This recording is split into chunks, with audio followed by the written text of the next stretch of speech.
Bonjour et bienvenue dans cette nouvelle vidéo. Alors aujourd'hui donc je vais aborder un point sur les tableaux croisés dynamiques, sur les outils de tableaux croisés dynamiques, pour vous montrer donc comment à partir d'un tableau croisé dynamique bien pouvoir relier plusieurs tables ensemble et pour pouvoir bien faire un TCD qui va récupérer bien des champs de plusieurs tables notamment. Donc ici, je vais vous présenter les tables dans un premier temps. Donc là, j'ai trois tables ici. J'ai la table client, voilà, où j'ai ici une liste de clients avec leur nom, prénom, adresse, ville, voilà, code postal. J'ai également ici un numéro de commande pour chacun de ces clients. Voilà, donc chacun a passé une commande. Ensuite, j'ai une deuxième table qui va être ici une liste des commandes. Donc voilà, la commande d'un tel a été passée en janvier. Voilà, ils ont acheté le produit 1 et ainsi de suite, et la catégorie. Voilà. Donc ici, j'ai pour chacune des commandes leur date, le produit acheté et la catégorie.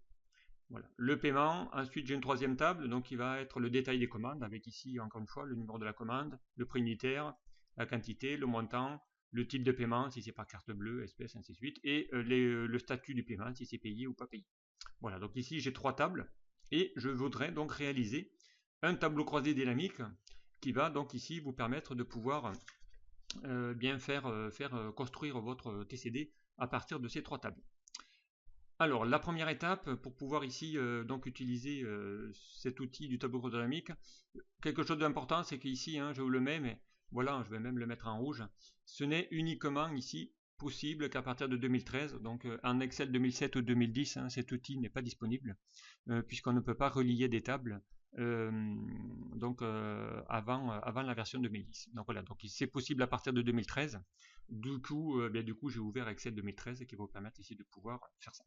Alors la première chose et la première étape qui est vraiment importante, c'est ici, il faut que vos tables soient transformées donc en outil tableau.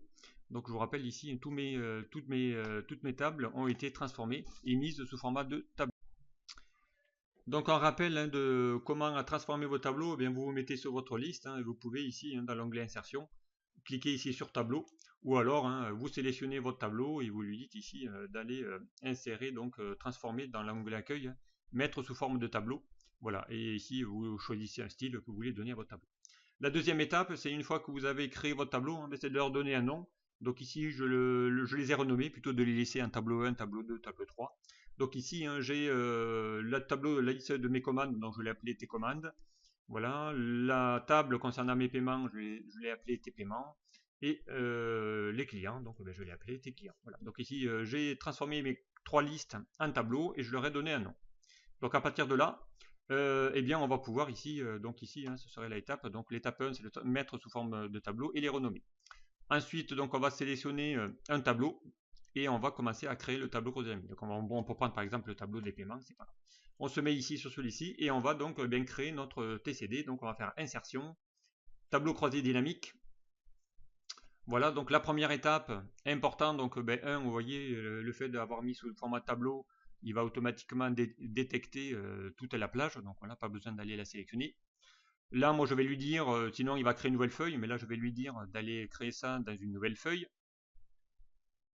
Et surtout, important, donc je vais ici lui dire, indiquer si vous souhaitez analyser plusieurs tables. Donc là, il va falloir évidemment, ici, très important, d'aller cocher cette case parce que oui, je veux aller utiliser plusieurs tables.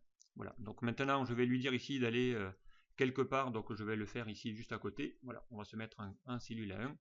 Et je vais donc ici commencer donc à aller créer ici le TCD. Alors là, pour l'instant, vous voyez ici, on a ici que la table paiement, puisque je l'ai fait à partir de ma table T paiement. Donc voilà, ici, j'ai mes champs correspondants. Mais là, du coup, je n'ai aucune possibilité de pouvoir ici lui dire d'aller créer les autres tables. Pourquoi? Parce que je suis ici dans l'onglet actif, c'est-à-dire sur la table active. Donc vous allez cliquer ici dans tous. Voilà. Et dans tous, vous allez voir ici toutes les tables que vous avez dans votre classeur. Donc là, j'en avais déjà 3 de mon précédent tuto. Mais on va retrouver ici les 3 derniers avec ma table T clients, T commandes, T paiements. Voilà. Donc ici, j'ai mes tables avec à chacun, quand je développe, j'ai ici les champs que j'ai dans ma table T clients, et ainsi de suite, et ainsi de suite. Voilà. Donc ici, les premières étapes, ce sont ici d'aller lui dire tous. Mais avant de faire cette étape-là, eh bien, il faut lui dire que, attention, les tables sont totalement indépendantes les unes des autres. Donc il va falloir les relier. Donc ici, hein, c'est l'étape 5. Ici, il va falloir lui dire d'afficher donc et de faire le lien entre toutes les tables pour créer une relation. Sans ces relations-là, eh bien, je ne pourrais pas aller chercher de ma table paiement, aller chercher des infos de ma table client ou de ma table commande. Donc il va falloir les relier. Alors c'est quoi relier les tables? Alors j'ai essayé ici de faire un petit schéma. Voilà. Donc, je vais ici le remonter pour vous montrer ici hein, qu'il va falloir évidemment ici prendre ici plusieurs champs et les relier entre eux. Donc ici j'ai mes 3 tables, donc j'ai ma table T paiement, j'ai ma table T commande, j'ai ma table ici, pardon, c'est pas la table T commande, ops, ça sera ici mes clients, voilà. Donc ici ça sera bien ici, je retrouve mes trois tables et je vais ici donc les relier, donc je peux prendre ma table T paiement et la relier avec ma table commande et également la relier avec ma table T client. Mais les relier avec quoi? Eh bien, il faudrait une clé commune. Et ma clé commune que j'ai dans ces 3 tables, c'est quoi? Si je vais dans un truc, eh bien, c'est mon numéro de commande. Ici, je vais retrouver un champ avec mon numéro de commande dans tes clients. Dans commande, j'ai également une clé qui est ma numéro de commande aussi, que je vais retrouver. Et dans les paiements, pareil. Donc, évidemment, important, il faut que dans chacune des tables que vous souhaitez relier, eh bien, il y ait un champ commun, une clé, ce qu'on appelle une clé, voilà, une clé commune qui va pouvoir vous permettre de relier vos tables. Voilà ici hein, le schéma. Alors pour relier la table, comment on fait? Eh bien on va cliquer ici dans le tableau croisé dynamique et on va aller ici dans les outils de tableau croisé dynamique, aller dans analyse. Et dans analyse, il va falloir ici aller dans le champ calcul. Et dans le champ calcul, vous avez ici les relations, un bouton qui s'appelle relations et ça vous dit ici créer ou modifier des relations entre plusieurs tables afin d'afficher des données connexes de différentes tables sur le même rapport. Donc, on est d'accord? Donc ici je vais cliquer dessus. Par défaut vous avez ici rien, donc je vais les supprimer et on va les recréer. Voilà, on va faire supprimer. Ici on va faire supprimer parce que je les avais créés. On fait OK, supprimer. Voilà.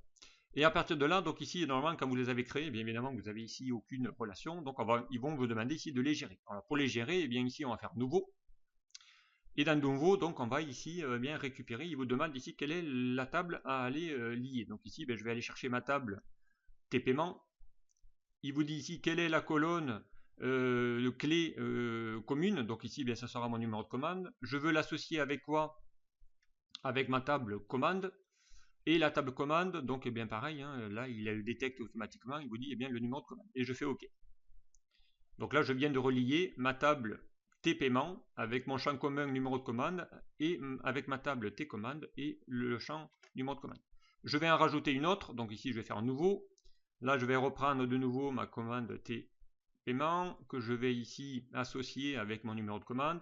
Et là je vais l'associer celle-ci avec ma commande T comme client qui va être lui aussi le champ commun, c'est mon numéro de commande. Et je fais OK. Voilà, donc ici j'ai bien ici mes deux relations que j'ai faites, qui va correspondre ici, hein, donc les deux relations à mon schéma que je vous ai montré tout à l'heure. Donc on a maintenant fait la relation avec ma table T paiement, j'ai relié la table T client et la table T commande. Voilà, je fais fermer. Donc ici je viens de faire cette manipulation, ici ma petite relation vient d'être faite. Okay. Et à partir de là, et bien à partir de là, donc je vais pouvoir ici hein, créer, donc ça c'était l'étape 5, bien créer mon tableau croisé dynamique. Donc maintenant quand je fais analyse et que je vais afficher ici ma liste de champs, donc je vais me retrouver ici avec mes tables T clients que je vais pouvoir développer. Je vais ici avoir ma table T commande et ma table T paiement avec ici tous leurs champs. Donc ici j'ai bien 3 tables dans 3 feuilles différentes et je vais pouvoir les relier. Maintenant il n'y a plus qu'à construire ce que vous souhaitez faire. Par exemple, on va pouvoir ici, tiens, on va prendre ici dans tes paiements le statut, on va le mettre en filtre. Voilà. On va vouloir évidemment le chiffre d'affaires, donc on va les mettre en valeur. On va prendre ici ensuite, on va y mettre bien la date. On va y afficher la date. Comme ça, on aura ici, regardez ici, hein, il vous fait déjà le schéma. Donc ici, j'ai mon chiffre d'affaires par mois. Donc ici, je viens de relier déjà ma table T commande avec ma table T paiement. Avec ici le statut. Donc ici, ce sont toutes mes factures. Et ici, je peux lui dire d'aller lui dire, tiens, je ne veux sélectionner que les factures déjà payées, donc je décoche le non payé. Donc ici, eh bien voilà, j'ai mes factures non payées. Je veux avoir mes factures uniquement impayées. Voilà, ici, eh bien j'ai mes factures impayées. Ici, on va faire all. Voilà, donc ici j'ai toutes mes factures payées et impayées. Et si je veux avoir ça, bien, alors dans ce cas-là, bien tiens, je voudrais avoir ça par région. Donc ici, hein, je peux, par exemple, ici lui demander d'aller afficher par région. Voilà, alors soit je fais ici par date et par région, ou par, voilà, ici, hein, je peux faire ici l'inverse. Voilà. Ou alors, hein, je peux prendre ici mes régions et les mettre ici en colonne, donc ça peut être aussi intéressant. Alors le mieux, ce serait ici, voilà, ici par période et par région, quel est mon chiffre. Et je pourrais alors, bien pourquoi pas, y afficher également les notes de mes produits. Alors si je veux également y afficher les produits, je peux les mettre en colonne. Et comme ça, j'ai la vente par période, par région, et ici donc avec ici tous mes produits que j'ai ici créés. Voilà, donc ici hein, j'ai un tableau j'ai un tableau croisé dynamique qui m'a permis ici de pouvoir relier 3 tables pour aller y récupérer des champs communs. Voilà, donc après il y a juste une présentation, donc on peut aller dans l'onglet création, lui mettre ici, pourquoi pas, voilà, allez, pourquoi pas une couleur. On va renommer ici les champs, donc ici ça c'est le statut paiement. Voilà, que j'ai mis un bouton de filtre, comme ça on pourra sélectionner. On va changer ici le format, donc le format ici je vous rappelle, hein, il faut aller dans les sommes de montants, aller dans paramètres de champ, et lui dire ici format, c'est un format monétaire, allez on va retirer les décimales, donc comme ça au moins j'ai mon format et ma présentation qui est faite. On va bien ici renommer aussi les champs, donc étiquette de colonne, donc ici c'est liste de produits, voilà, ici c'est mes ventes, total vente, voilà, et je vais mettre également ici une étiquette de ligne, pourquoi pas, période et région, voilà. Donc ici hein, j'ai mes champs, donc ici encore une fois, hein, je peux aller maintenant avoir ça uniquement pour mes factures, mes impayés. Donc ici je dis affiche-moi que les ventes non impayées, donc ici par région et ainsi de suite. Voilà, donc j'aurais pu prendre la région, la retirer et pourquoi pas y mettre mes noms de clients à la place. Voilà, je veux savoir maintenant contacter mes clients qui ne m'ont pas payé. Voilà ici hein, mes commandes. Voilà, donc ici eh bien je peux par période, par mois, y afficher ici mes commandes. Donc, sinon, je peux également faire l'inverse. Et ici, on a les commandes pour chacun. Voilà. Donc après, à vous de mettre ou de faire ou de créer ce que vous avez besoin. Voilà, donc ici, hein, j'ai tous mes clients avec mes factures non payées. Donc, qui va vous permettre ici de pouvoir, voilà, on va pouvoir ici mettre hop, un grade. Donc, il va falloir ici sélectionner par rapport à un bouton de filtre. Voilà ici hein, comment bien intéressant quand même de pouvoir créer un tableau croisé dynamique à partir de plusieurs tables, mais encore une fois cela n'est possible que si vous avez une clé unique ou un champ unique pour, sur chacune des tables pour pouvoir ici faire votre consolidation et faire créer un tableau croisé dynamique à partir de là. Voilà, donc ici hein, ça va pouvoir ici vous permettre de pouvoir faire bien soit des tableaux et pourquoi pas bien encore une fois derrière faire un graphique croisé dynamique, voilà ici par produit ou par période comme vous le souhaitez. Voilà, donc on peut faire ça par barre, pourquoi pas. Donc ici hein, voilà, on a ici un graphique dynamique par période qui vous permet ici de pouvoir y afficher ici toutes vos données. Voilà donc ici hein, comment créer ce genre de tableau croisé dynamique qui va relier ici plusieurs tables. Voilà, donc j'espère que ce tuto vous aura plu. Merci de m'avoir suivi et à très vite sur un prochain.